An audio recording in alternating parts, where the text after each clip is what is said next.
நீங்களும் எல்லார் மேலேயும் எப்பவும் அன்பா இருக்கணும். சரிங்களா? எரியுது. ஏய், என்னப்பா, என்ன மோச, என்னாச்சு? அடுப்பு வந்து நெருப்பு சுட்டுருச்சுண்ணா. ஓ, நெருப்பு சுட்டுருச்சா? டே, இது சரியாயிரும். எரியுதுண்ணா. இந்த நெருப்போடைய வலியே உன்னால தாங்க முடியல. எவ்வளவு பெரிய நெருப்புக்குள்ள இயேசு கிறிஸ்துவை பத்தி சொல்ல வந்ததுக்காக, குஷ்டரோகமா இருக்கிற மக்களுக்கு வைத்தியம் பண்றதுக்காக, யாரெல்லாம் சமூகத்துக்கு தேவையில்லை அப்படின்னு சொன்னவங்களுக்காக, அவங்க நல்வாழ்வு பெறதுக்காக இந்த உலகத்துல இயேசுவின் வார்த்தையோடு கூட சேவை செய்யறதுக்கு ஒருத்தர் வந்தார். அவரை ஒரு கூட்ட ஜனம் எரிச்சுது, உயிரோட எரிச்சாங்க. என்ன சொல்றீங்க? அவரை மட்டும் எரிக்கலடா, அவருடைய 2 குழந்தைங்களையும் உயிரோட வச்சு எரிச்சிட்டாங்க. எவ்வளவு வேதனையா இருக்கும், எவ்வளவு கஷ்டமா இருக்கும். அந்த நெருப்புக்குள்ள அவங்க எப்படிலாம் கத்திருப்பாங்க. உனக்கு இந்த சின்ன வலியே பொறுக்க முடியலையே, அவங்க எவ்வளோ பெரிய வலியோட வேதனையோட கடவுளுக்காக மறிச்சிருக்காங்க. கடவுள் வார்த்தைக்காக அவங்க இறந்து போயிருக்காங்களே. உண்மையா கடவுளுக்காக ஊழியம் பண்ணாங்களா? அதை மறக்க முடியுமா? ஏன்னா ஏன் எரிச்சாங்க? நல்லதானே செஞ்சாங்க. ஏன் எரிச்சாங்க, எதுக்காக எரிச்சாங்க, இது எல்லாத்த பற்றியும் அழகா தெளிவா இப்போ பார்க்க போகிறோம். ஹாய் தம்பி தங்கச்சி, இன்னைக்கு நம்ம ஒரு மிஷினரி ஸ்டோரி பார்க்கலாமா? சரி. ஆஸ்திரேலியா தேசத்தில் 1941ஆம் ஆண்டு பிறந்தவர் தான் கிரகாம் ஸ்டெயின்ஸ். இவர் என்ன பண்ணாரு, உன்ன புள்ளியும் என்ன புள்ளியும் நல்ல படிப்புலையும் எல்லா விதத்துலையும் அழகாக வளர்ந்துட்டு வந்தார். அப்போ அவருக்குள்ள ஒரு எண்ணம் என்ன வந்துச்சுன்னா, நம்ம இயேசப்பா பற்றி சொல்லிக்கிட்டே ஏழை மக்களுக்கு, பாமர மக்களுக்கு நம்ம ஏதாவது மருத்துவ சேவை செய்யணும் அப்படின்ற எண்ணம் அவருக்குள்ள உருவாச்சு. அது மாதிரி உருவானதும் அவருடைய படிப்பை என்ன பண்ணாருன்னா, எப்படியாவது கஷ்டப்பட்டு படிச்சு நம்ம ஒரு டாக்டரா ஆகணும் அப்படின்னு சொல்லி படிச்சாரு. டாக்டர் ஆனதுக்கு அப்புறம் அவர் என்ன தெரியுமா பண்ணாரு, நேரா நம்ம இந்திய தேசத்துக்கு வந்தாரு. இந்திய தேசத்துல ஒரிசா மாநிலத்துக்கு வந்து அங்க இருக்கக்கூடிய பழங்குடியினர் மக்கள் மத்தியில தொழுநோயினால் பாதிக்கப்பட்ட பிள்ளைகளுக்காக மருத்துவ சேவை செய்தாரு. அது போல மருத்துவ சேவை செய்து கொண்டே அங்க இருக்கக்கூடிய பிள்ளைகளுக்கு ஏசப்பா பத்தி சொல்லி மருத்துவ சேவையோடு கூடிய ஏசப்பா பணியும் செய்து கொண்டு வந்தாரு. அதே போல செய்யும் போது தன்னோடு சேவை செய்யக்கூடிய அதே ஆஸ்திரேலியா தேசத்தை சேர்ந்த கிளாடிஸ் என்னக்கூடிய பெண்ணை வந்து திருமணம் செய்து கொண்டாரு. இந்த கிரகாம் ஸ்டெயின்ஸுக்கு எஸ்தர் என்ற ஒரு மகளும் பிலிப்பு தீமைத்தை என்ற 2 மகன்களும் இருந்தாங்க. சரி, தொழுநோய்னா என்னன்னு யோசிச்சிருக்கிறியா? இன்னைக்கு நம்ம கொரோனாவை பத்தி எவ்வளவு பயப்படுறோம், நடுங்குறோம். அதே போல முன்னொரு காலத்துல மக்களால புறக்கணிக்கப்பட்ட நோய் தான் இந்த தொழுநோய், அதாவது குஷ்டரோகம் அப்படின்னு சொல்லுவாங்க.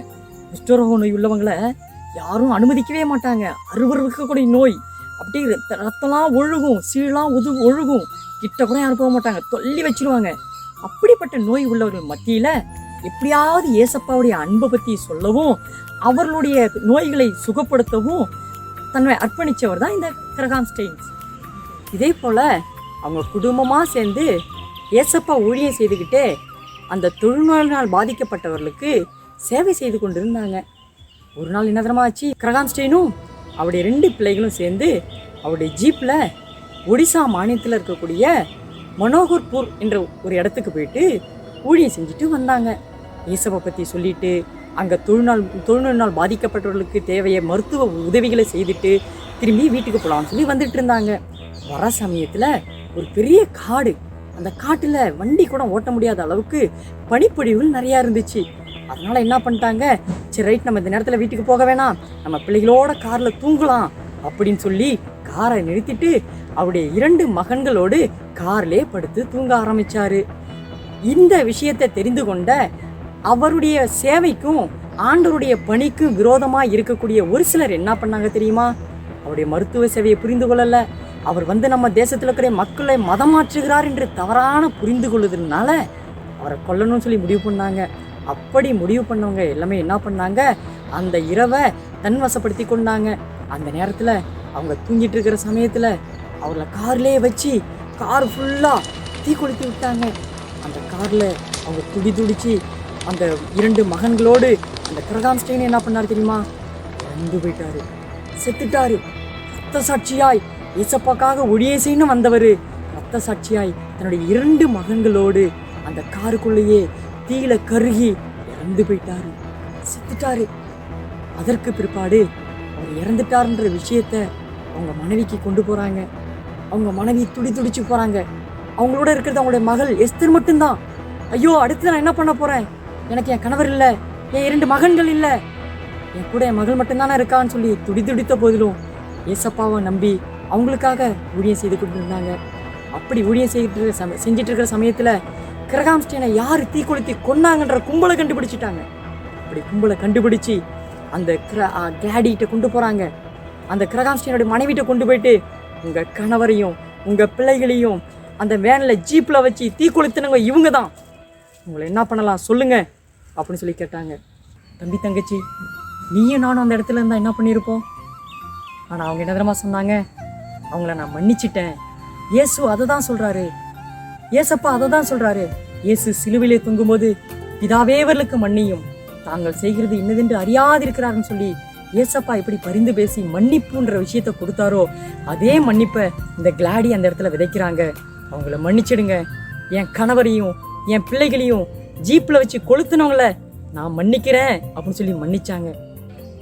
தம்பி தங்கச்சி, இன்னைக்கு அதே போல நம்ம வாழ்க்கையை மாறணும்னு ஏசப்பா நினைக்கிறாரு. அந்த கிரகாம் ஸ்டெயின் எப்படி ஏசப்பாக்காக ஊழியம் செய்யணுன்ற ஒரு வாஞ்சை, ஒரு அர்ப்பணிப்போட ஊழியம் செஞ்சாரு. ரத்த சாட்சியாய் நம்முடைய இந்திய தேசத்துல ஒடிசா மாநிலத்துல வந்து தன்னுடைய ஜீவனையே கொடுத்தார். அது மாத்திரம் இல்லாதம அவங்களுடைய மனைவி என்ன பண்ணாங்க பத்தியா? ஏசப்பா மன்னிச்சது போல அவங்களும் மன்னிக்கணுன்ற அந்த மனப்பான்மையை நமக்கு கற்றுக் கொடுத்துருக்குறாங்க. அதே போல நம்ம ஏசப்பாவுடைய பிள்ளைகளாய் வாழுகிற சமயத்தில், ஏசப்பாவுடைய குணநலங்களை பெற்ற பிள்ளைகளாய் வாழுகிற சமயத்தில் ஆண்டவர் நம்மளை ஆசீர்வதிப்பார், ஆண்டவர் நம்மளை உயர்த்துவார். கண்களை மூடி ஜெபம் செய்யலாமா? அன்புள்ள ஏசப்பா, இந்த வேலைக்காக உங்களுக்கு நன்றி தகப்பனே.